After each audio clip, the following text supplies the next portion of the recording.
नमस्कार साथियों, मेरा नाम है विनय कुमार गुप्ता और मैं आपका स्वागत करता हूं सिविल लक्ष्य एकेडमी के Chhattisgarh daily current affairs programme में।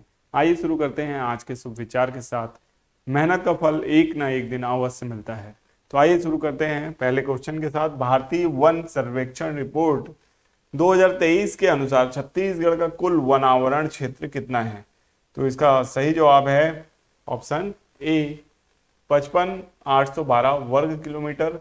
भारतीय वन सर्वेक्षण रिपोर्ट ISFR 2023 के अनुसार छत्तीसगढ़ का कुल वन आवरण क्षेत्र 55,812 वर्ग किलोमीटर है। इस रिपोर्ट में छत्तीसगढ़ ने संयुक्त वन एवं वृक्ष आवरण वृद्धि में देश में प्रथम स्थान प्राप्त किया है, जिसमें 684 वर्ग किलोमीटर की वृद्धि की गई है।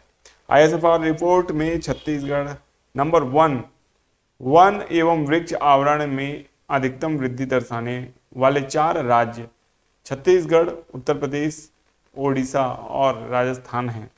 इन चारों राज्यों में सबसे ज्यादा जंगल और पेड़ छत्तीसगढ़ में बढ़े हैं। यह जंगल और वृक्ष आवरण 684 वर्ग किलोमीटर अधिक हो गया है। उत्तर प्रदेश में 559 वर्ग किलोमीटर, ओडिशा में 559 और राजस्थान में 394 वर्ग किलोमीटर वन हैं बढ़े हैं। साल 2021 की तुलना में देश में के वन और वृक्षावरण में 1445 वर्ग किलोमीटर की बढ़त हुई है, जिसमें 156 वर्ग किलोमीटर जंगल और 1289 वर्ग किलोमीटर एरिया में पेड़ बढ़े हैं। ठीक है, तो इस तरीके से यह प्रश्न काफी इंपॉर्टेंट था और इसे याद रखना है। नेक्स्ट क्वेश्चन की ओर चलते हैं। छत्तीसगढ़ में 2025 के नगर पालिका आम चुनाव कब आयोजित होने वाले हैं? तो इसका सही जवाब है 11 फरवरी 2025 को वोटिंग होने वाली है। छत्तीसगढ़ राज्य निर्वाचन आयोग ने 2025 के नगरीय निकाय चुनावों की तिथियों की घोषणा कर दी है और इन चुनावों के मतदान 11 फरवरी 2025 को होंगे। मतगणना 15 फरवरी को की जाएगी। नामांकन प्रक्रिया 22 जनवरी से 28 जनवरी तक चलेगी, जिसमें 25 और 26 जनवरी को नामांकन स्वीकार नहीं किए जाएंगे। नाम वापसी की अंतिम तिथि 31 जनवरी 2025 निर्धारित की गई है। ठीक है, तो 11 फरवरी को शहरी क्षेत्रों में नगरीय निकाय चुनाव के लिए मतदान होंगे। 15 फरवरी को शहरी क्षेत्रों के चुनाव की मतगणना होगी। एक चरण में ही चुनाव होने वाला है ये, और 17, 20 और 23 फरवरी को पंचायत चुनाव में वोटिंग होने वाली है। 18, 21 और 24 को पंचायत चुनाव की मतगणना होनी है। 27 जनवरी से 3 फरवरी पंचायत चुनाव के लिए नामांकन होंगे। 3 चरणों में पंचायत चुनाव होने वाले हैं। ठीक है, तो ये जानकारियां आपको याद रखनी है। हाल ही में किसे ICC महिला one day cricketer of the year 2024 चुना गया है? तो इसका सही जवाब है Smriti Mandhana. International Cricket Council ICC ने भारत के स्टार सलामी बल्लेबाज स्मृति मंधाना को वर्ष 2024 में दमदार बैटिंग का इनाम दिया है। मंधाना को ICC महिला one day cricketer of the year 2024 चुना गया है। ठीक है, तो इसको याद रखिएगा। हाल ही में चीन द्वारा किस नए AI सोर्स मॉडल का अनावरण किया गया है? तो इसका सही जवाब है डीप सीक। डीप सीक बहुत ही उन्नत AI टूल है और ओपन AI और गूगल जैसी अमेरिकी जो कंपनी है, दिग्गज कंपनियों के प्रभुत्व को चुनौती दे रही है। केवल 2 महीनों में ही 6 मिलियन के बजट के साथ निर्मित डीप सीक ओपन सोर्स है, जो अपने प्रतिद्वंदियों की लागत के 1 अंश पर उच्च प्रदर्शन AI प्रदान करता है। तो डीप सीक बहुत ज़्यादा चर्चा में है और अमेरिका की कंपनियां इससे डरी हुई हैं। नेक्स्ट क्वेश्चन है, हाल ही में किस खिलाड़ी ने ICC पुरुष one day cricket of the year का पुरस्कार अपने नाम किया है? इसका सही जवाब है अजमतुल्लाह उमरजई। तो इन्होंने उमरजई जो क्रिकेटर हैं ये अफगानिस्तान के हैं और इन्होंने क्या किया है, ICC अवार्ड में ICC पुरुष one day cricketer of the year का जो अवार्ड है ये अपने नाम किया है। गणतंत्र दिवस की पूर्व संध्या पर कितने लोगों को पद्म पुरस्कार से सम्मानित करने की घोषणा की गई है? तो 139 लोगों को पद्म पुरस्कार से सम्मानित करने की घोषणा की गई है।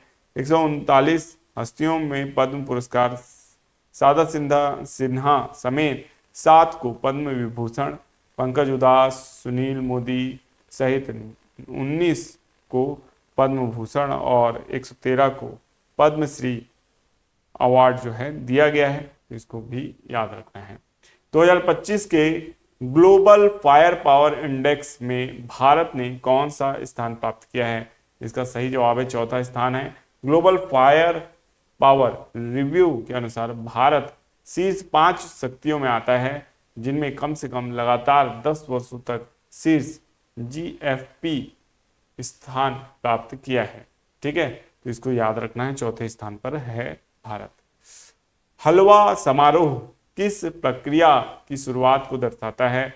इसका सही जवाब है केंद्रीय बजट की तैयारी के अंतिम चरण को। हलवा समारोह भारत में केंद्रीय बजट की तैयारी के अंतिम चरण की शुरुआत को दर्शाता है।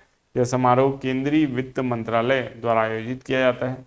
बजट तैयार करने की परंपरा के तहत बजट दस्तावेजों की छपाई शुरू होने से पहले हलवा तैयार कर सभी अधिकारियों और कर्मचारियों को वितरित किया जाता है। यह एक प्रतीकात्मक प्रक्रिया है, परंपरा है जो एकता और समर्पण का प्रतीक मानी जाती है।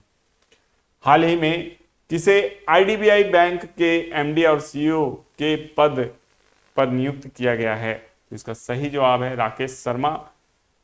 IDBI बैंक के निदेशक मंडल ने गुरुवार को राकेश शर्मा को 19 मार्च 2025 से 3 साल के लिए बैंक के प्रबंध निदेशक और मुख्य कार्यकारी अधिकारी के रूप में फिर से नियुक्त करने की मंजूरी दे दी। यह इस संबंध में प्राप्त RBI की मंजूरी के अनुसार है। खेलो इंडिया विंटर गेम्स का पहला चरण कहां आयोजित हुआ? इसका सही जवाब है लद्दाख। लद्दाख में पहला चरण आयोजित हुआ। इस चरण में आइस इवेंट शामिल थे जो 23 से 27 जनवरी 2025 तक लेह के NDS स्टेडियम और लद्दाख स्काउट रेजिमेंट सेंटर में आयोजित किए गए। देखते हैं होमवर्क प्रश्न जो पिछली वीडियो में पूछा गया था। हाल ही में अंतर्राष्ट्रीय ऊर्जा एजेंसी ने किस देश को वैश्विक ऊर्जा संकट का समाधान करता बताया है? तो इसका सही जवाब है भारत। भारत अंतर्राष्ट्रीय ऊर्जा एजेंसी ने भारत की हरित ऊर्जा और सौर ऊर्जा पहल को वैश्विक ऊर्जा संकट के समाधान में अहम बताया है। वैश्विक स्तर पर देश जीवाश्म ईंधन की जगह स्वच्छ ऊर्जा समाधानों की ओर बढ़ रहे हैं। भारत भी इस दिशा में कई पहल कर रहा है। अब होमवर्क प्रश्न है आप लोगों के लिए, इसका सही जवाब कमेंट बॉक्स में बताइएगा। हाल ही में किसे ICI मीडिया पुरस्कार से सम्मानित किया गया है? ECI मीडिया पुरस्कार से सम्मानित किया गया है।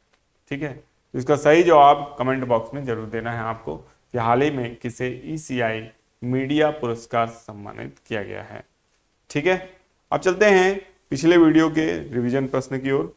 पिछले वीडियो में पहला प्रश्न था हाल ही में छत्तीसगढ़ से किसे पद्म श्री अवार्ड से नवाजा गया है? तो इसका सही जवाब है पंडित राम मंडावी।